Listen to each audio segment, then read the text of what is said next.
Talang ito ay rated SPG. Striktong patnubay at gabay ng magulang ang kailangan. Maaaring may masiselang tema, lengguwahe, karahasan, sexual, horror o droga na hindi angkop sa mga bata. Hindi alam ni Zoe na narinig na ni Don Pepe na si Carlos ang kanyang tunay na ama, at nagulat ito nang tanungin siya ng matanda kung may alam ba ito tungkol sa kanyang tunay na tatay. Tumutulo ang mga luha ni Zoe habang umiling at ipinagkaila. Hindi na lang umimik si Don Pepe dahil alam niyang mahal nito ang kinikilalang ama na si Robert. At alam niyang mahal din siya ni Zoe dahil hindi siya pinabayaan nito laban kay Moira. Kahit na itinago siya, ay pinoprotektahan pa rin siya laban sa demonyong ina. Samantala, nag-uusap sina Balahadja at Moira kung ano na ang kanilang gagawin kay Don Pepe. Dahil habang tumatagal na nasa kanila si Don Pepe, ay nananganib ang kanilang sekreto. At baka makatakas pa ito, ay malalagot silang lahat.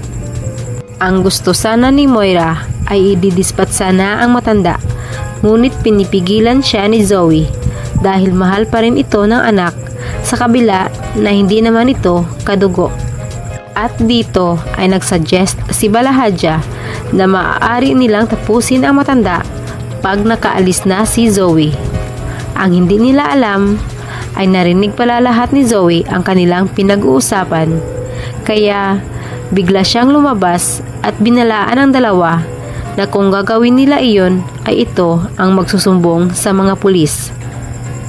Sa kabilang banda, dahil sa napalpak ang pagligtas kay Don Pepe mula sa kanyang mga kidnapper, ay tuluyan nang humingi ng tulong sa mga pulis sina Robert at Giselle.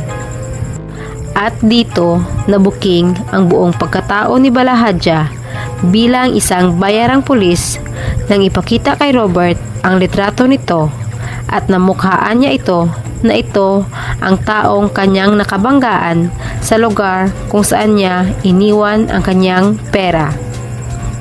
Napag-alaman din nila na ito pala ang pulis na humawak sa kanyang kaso nang siya ay maitulak ni Moira.